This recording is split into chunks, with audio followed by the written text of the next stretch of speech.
जय जय श्री कृष्ण। दोस्तों, क्या कभी रात के सन्नाटे में जब आप अकेले होते हैं तब आपकी आंखों से आंसू गिरते हैं और आप आसमान की तरफ देखकर चीखते हैं, भाई मी, हे ईश्वर, मेरे साथ ही ऐसा क्यों? मैंने कभी किसी का दिल नहीं दुखाया, फिर मेरे ही अपनों ने मुझे धोखा क्यों दिया? मैंने जी तोड़कर मेहनत की, फिर भी मैं ही असफल क्यों हुआ? भाई मी, आखिर मेरी ही किस्मत इतनी खराब क्यों है? आज इस वीडियो में मैं संजय कुमार सब्बरवाल आपसे कोई किताबी बातें नहीं करूंगा। आज साक्षात श्री कृष्ण अपनी गीता के माध्यम से आपकी इस वाई मी वाली पीड़ा का अपने श्लोकों के माध्यम से अंत करेंगे। यह भागवत वाणी बाई संजय का एक छोटा सा प्रयास आपकी जिंदगी में रोशनी लाने का है।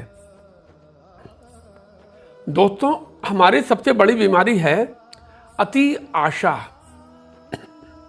हम चाहते हैं कि आज बीज डालें और कल फल खा लें, पर कृष्ण कहते हैं, नियम समझो अर्जुन,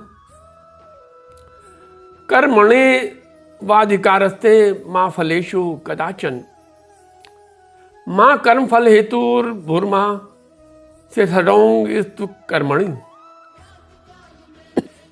अर्थात कर्मणे वाधिकारस्ते, तेरा अधिकार केवल कर्म करने में है। मां फलेषु कदाचन, उसके फलों में कभी नहीं। मां कर्म फल हेतुर भूर्मा, तू कर्मों के फल का कारण मत बन। मां ते सडंग इत्व कर्मणि, और तेरी आसक्ति कर्म ना करने में भी ना हो। सॉलिड बात है।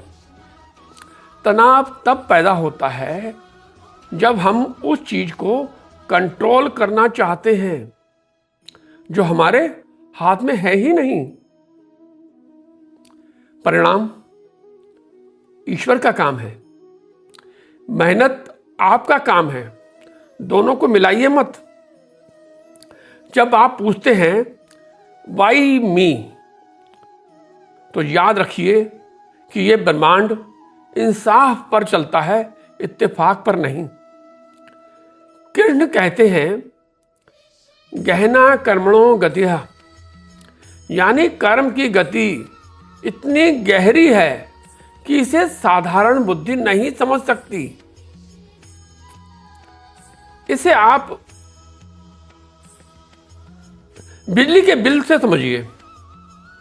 आज जब आपके हाथ में भारी भरकम बिजली का बिल आता है, तब आप बिजली विभाग को गाली नहीं देते।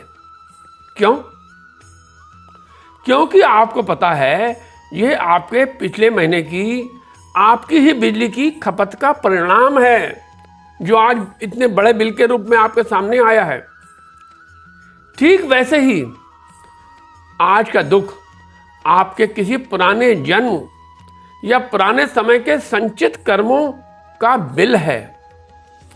ईश्वर आपको मार नहीं रहे, वो बस आपका पुराना हिसाब बराबर कर रहे हैं ताकि आप आगे की यात्रा हल्के होकर कर सके। असली मोटिवेशन क्या है? वो है धैर्य। जब सब कुछ खराब चल रहा हो तब आप कैसे खड़े रहते हैं, यही आपकी परीक्षा है। दुखेष्वनु दिग्मना सुखेषु विगत स्पृहा, वीतराग भय क्रोधा स्थित धीर्मो निरुच्यते।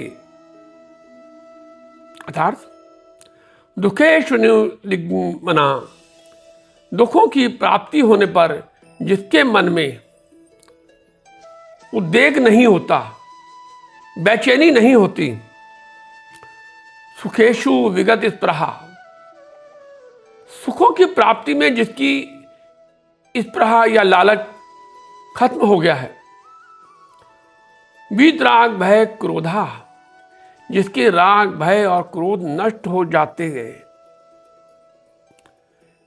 स्थिर धिन्वचो निरेच्यते, वही स्थिर बुद्धि वाला मुनि कहा जाता है। यह पूर्णतः निश्चित और पक्की बात है। जो कोयला दबाव नहीं झेलता वो कभी हीरा नहीं बनता।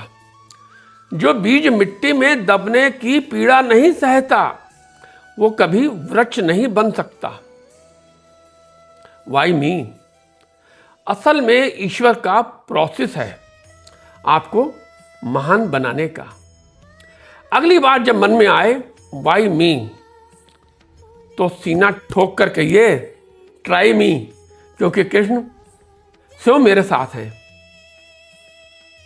दोस्तों, आपके जीवन की समस्याओं का एक छोटा सा आध्यात्मिक प्रयास है ये। यदि आपको ये प्रयास अच्छा लगे तो कृपया अपने इस चैनल को सब्सक्राइब करें, लाइक करें, बेल आइकन दबाएं ताकि हर दिव्य एवं ज्ञानवर्धक वीडियो आप तक तुरंत पहुंचे और इस पवित्र यात्रा में हमारा साथ दें।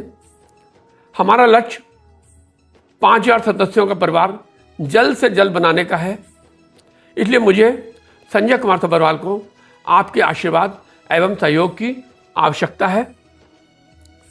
कमेंट में जय जय श्री कृष्ण लिखें और अपनी समस्या भी साझा करें। यदि आपके दिमाग में कोई समस्या चल रही है उसे कमेंट में लिखें। आपकी समस्याओं का समाधान श्रीमद् भागवत एवं श्रीमद् भगवत गीता के माध्यम से देने का प्रयास पूरा किया जाएगा।